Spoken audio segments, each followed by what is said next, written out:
the things that I want to share with you tonight is not to impress you at all. It's to impress upon you that you have the opportunity to change your life at any given point in time.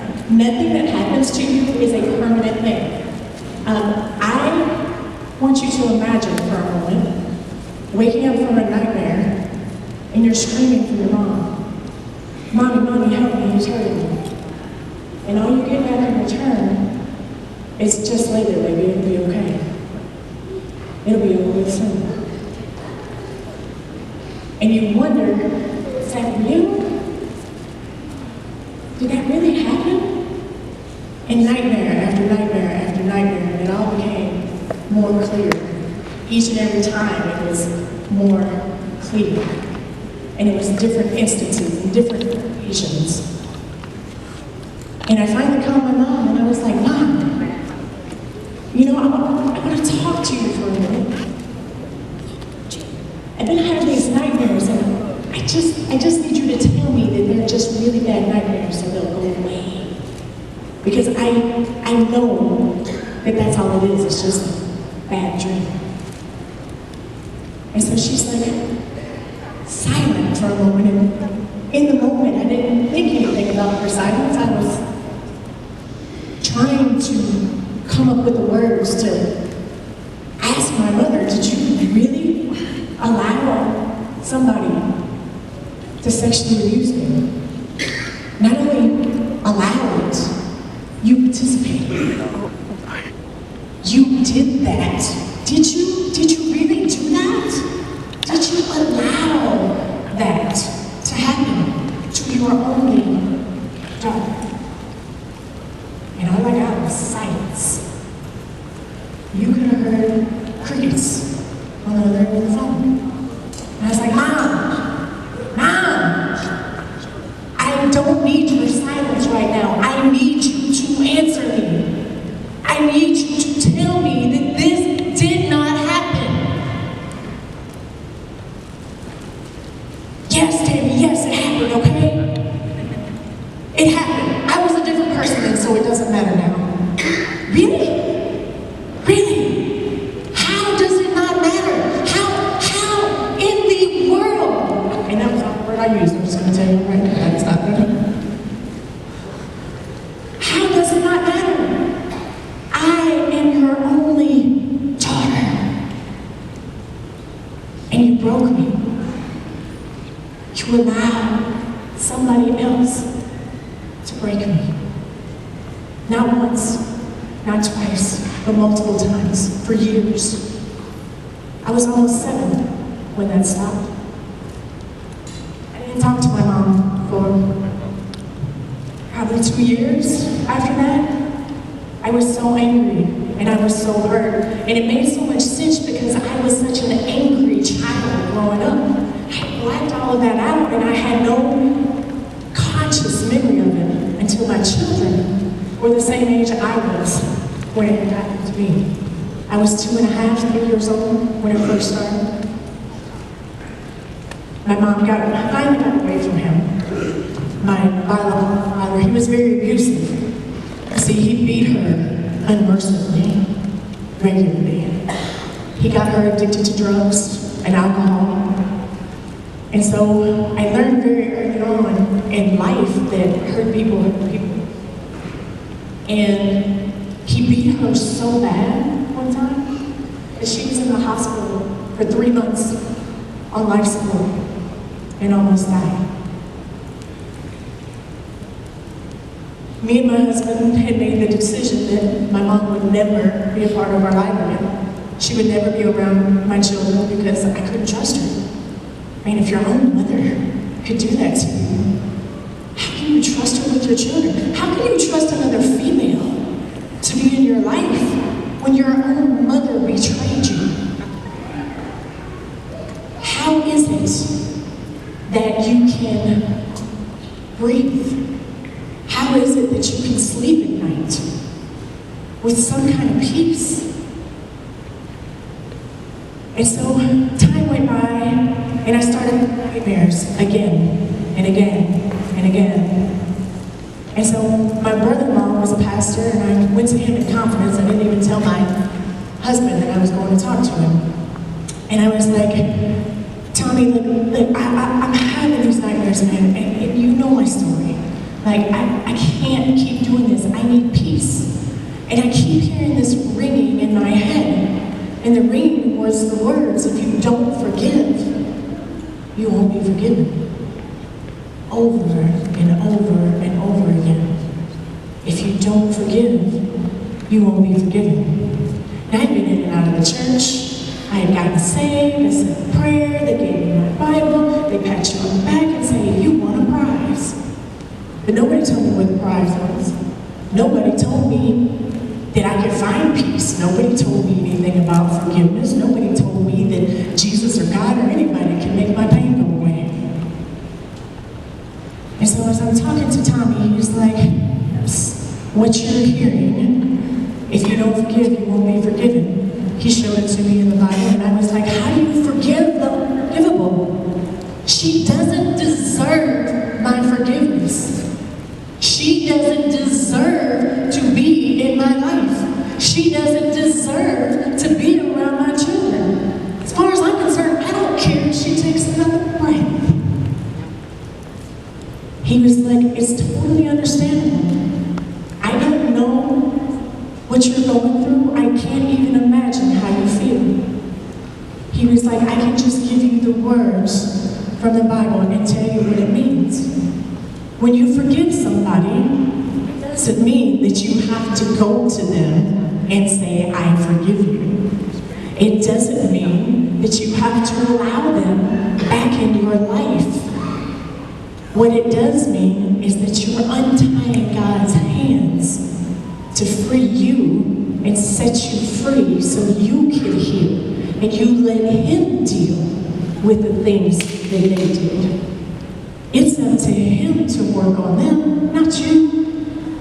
Nobody said she has to be in your life. That's a choice. And so I walked away from that meeting with him, and I was confused. I was still so hurt and angry, like, my mom was such a good mom. Like, I was so confused at how she could show up to every one of my softball games, every single one, and not miss a game. My basketball games, and she hated basketball. She knew nothing about it, she didn't care nothing about it, but she showed up to my games every game. And you could hear her cheering from the stands every time I made a shot. I was playing softball and I slid into second base and I tore up my knee. She was pregnant with my baby brother. You know, she spent 7 days in the hospital, 8.5 months pregnant on a cot to make sure that I was not in that hospital any longer. That was my best friend mom right there. So how do I reconcile in my mind and in my heart and in my soul that she broke me, that she broke my soul, she broke my heart, she broke my trust? How do I reconcile that and be able to forgive her? As time went by, God started reminding me of all of those good times that Mom had with me, all the things that she did to show me that she loved me the best way that she could, to show me and teach me how to be strong.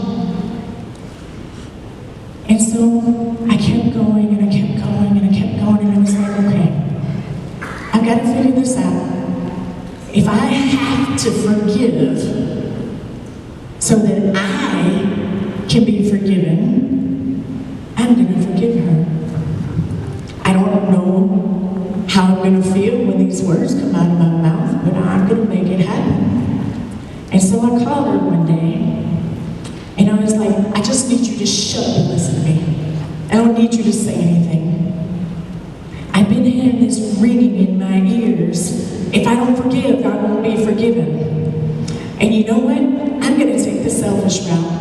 I want to be forgiven by God, and I'm going to let Him deal with you. So you know what? I forgive you. I forgive you. I don't know if I mean it or not, that I'm getting these words out of my mouth because I need some peace and I need some sleep. I'm going to let let God deal with you, and I'm gonna be okay one day. Bye. And I slammed down the phone and I crumbled in the floor in a bundle of tears, hoping and praying beyond all hope that Tommy was right and that I too be saved one day. That was probably one of the hardest things that I ever do. I don't know the amount of time that lapsed, but eventually I started allowing my mom back in my life. We started spending more time together. It was important to me that my children knew her. I wanted them to make their own decision about who she was to them and who she could be. I knew that she loved them, and I knew that she loved me, even though she had a jacked up way of showing it. But I had to step outside myself for a moment and step outside the situation and realize hurt people hurt people. If I step over here and I'm looking at the situation over there, she was abused. She was broken. She was hurt. She was beat. I was meditating one day and I had the thought come to me. He gave her an ultimatum. He told her, either you do this or everybody's gonna die today. In my mom's drug-induced state, her being the best mom that she could with what she was given in that moment in time, she said she's so young she'll never remember, and save us today. One day I'm gonna get us out of here and we're all gonna be okay. That was her hope, was that I would never remember, that it would just be something that would be forgotten and swept under the rug, never to be spoken about again. I never got an apology from my mom. I never got an explanation. I never got anything. We weren't allowed to talk about it anymore after I allowed her back in my life. Because of all of the sexual abuse with her and my biological father, I grew up with a subconscious belief that sex is love. And so, as time went on, all of my relationships revolved around physical. If you had sex with me, you loved me. Can you imagine how many jacked up relationships I had? Because I thought sex was love. Let me tell you, I don't care if you're male, if you're female, what your orientation is, sex is love. I didn't know how to love myself. I hated the person I saw staring back in the mirror at me. To add insult to injury, when I was 13, the only man that I ever called dad, my stepdad, raped me on a weekend visit home to see him with my brothers. I was told to be quiet because it was my fault, and that I would be in trouble if I told anybody. It took me 2 years to tell my mom about that. That moment in time, she went straight to the police department and we pressed charges. In her mind, that was her retribution for everything that she put me through as a young child. She was like, I couldn't save her the first time, but I'm gonna save her now. And when I look back at that, it was like, that was my hero that day. I sat there and I cried as I shared my story to the police department. Because this man I loved, I called him Dad. He was the only person that I ever called Dad. Like, how? Why? What did I do wrong? What's wrong with me? Why do all of these people want to hurt me? I got married at 18, had a kid at 19, had a kid at 20. I was divorced twice by the time I was 32. Over the next 8 years, I lost everything I owned 4 times. And when I say lost everything I owned, I mean a 3-bedroom, 2-story house, 2 cars, 2 motorcycles. Went on to get evicted out of 2 more places after that. Then found a job, was kind of getting back on my feet, was doing a whole lot of drugs, a whole lot of alcohol. Self-sabotage, relationship after relationship after relationship failed. Lost my job, lost the house, lost the car. Again. When I say my soul was homeless, it was nowhere. I couldn't find it, it was so dark. Everything inside me was dark. I was doing a lot of drugs, a lot. It was nothing for me to do 2, 3 hits of ecstasy a night, was smoking weed, was doing cocaine. I was drinking ridiculous amounts of alcohol to numb what was left of my heart. Trying to forget everything that happened. Nobody loves me. I can't keep a man in my life. My children are mad at me, they're not talking to me. I was a 42-year-old stripper trying not to be homeless. I was doing webcam shows in the middle of the night while everybody was asleep just to put food on the table. Every night I cried myself to sleep. The voices in my head kept telling me what a terrible person I was. Your kids don't even love you. They're not having anything to do with you. You can't see your grandkids. You're not lovable. You can't keep a man. Don't nobody love you. Ain't nobody ever gonna love you. You're gonna die alone. Those were my thoughts, and they were on repeat over and over and over and over again. The only time I didn't hear those thoughts was when I was asleep. So you know what my solution was going to be? I was going to go to sleep. I was going to go to sleep. I had a bottle of sleeping pills sitting on the nightstand and a bottle of water in my hand. And somebody called me that day. He taught me out of the darkest moment of my life. And from that day, I got in the gym and I started working out. I trained myself, my best friend, and my roommate at the time. We lost almost 150 pounds in 3 months. The gym manager's like, do you want to be a personal trainer? We got people that want to work with you. I was like, you can get paid for this? Like, really? That's cool. Let's see how that works. So I started studying to be a personal trainer. There was a light off in the distance. There was some hope that was built into my soul somewhere.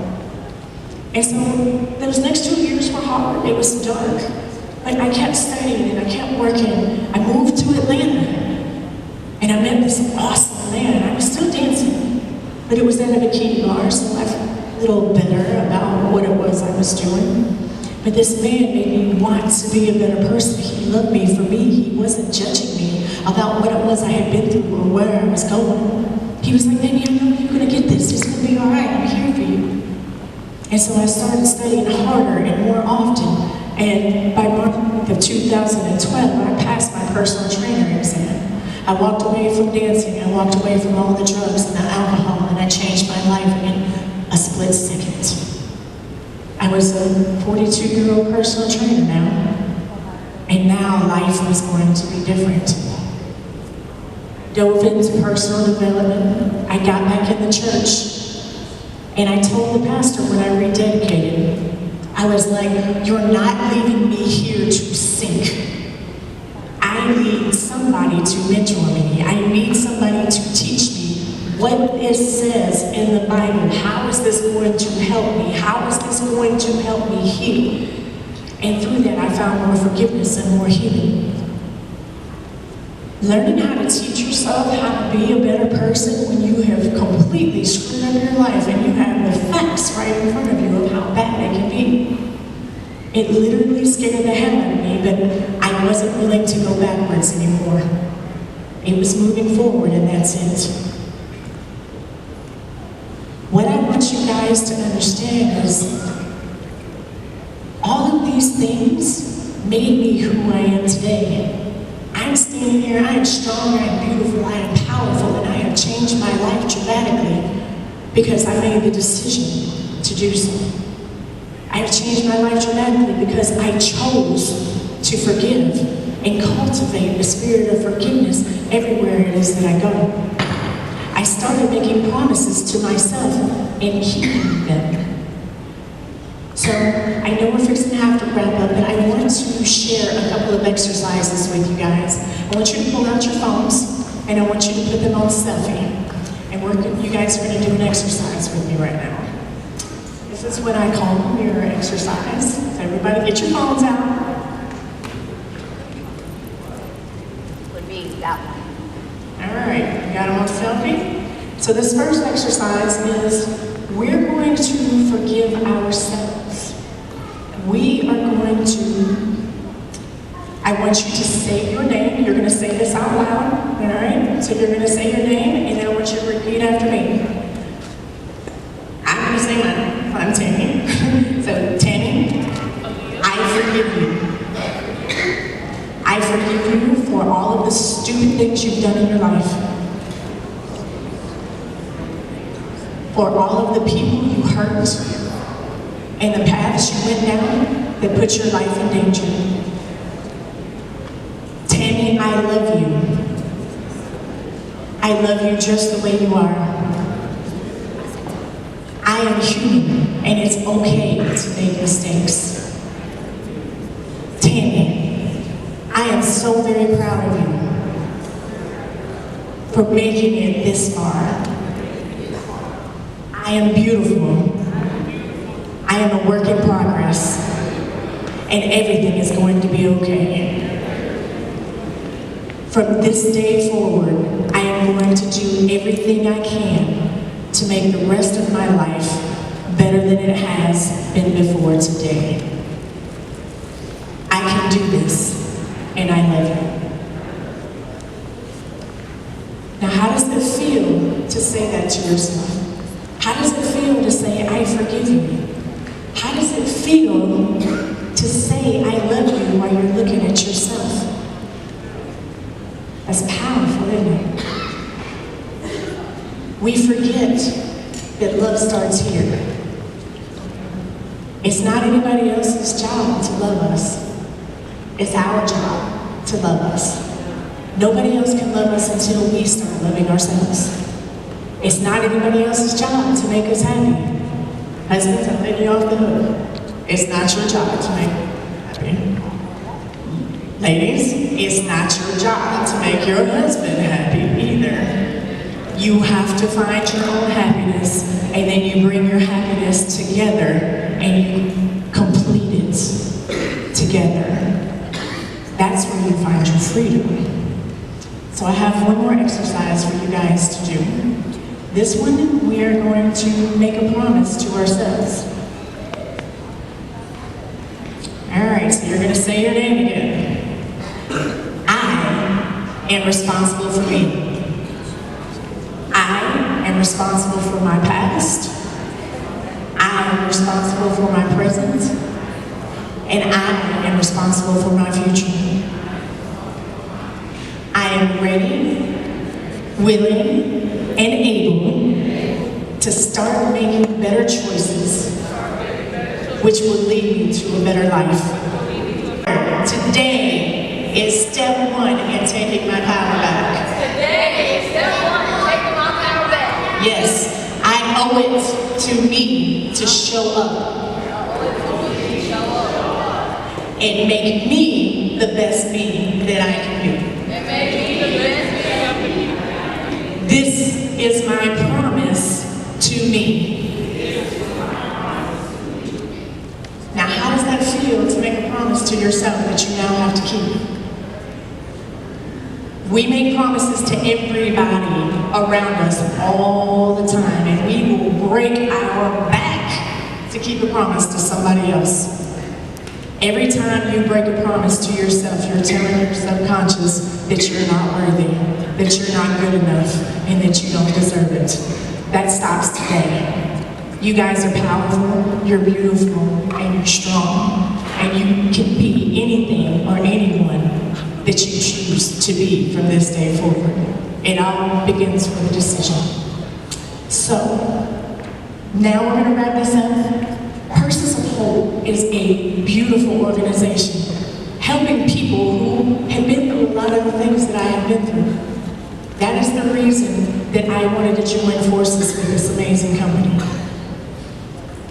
Sometimes we're broken and we need a helping hand. Persons of Hope is that helping hand. I want to encourage you and ask that each of you donate something today to be that helping hand to the ladies and children that need that helping hand and don't know where to reach out. Thank you so much for your time.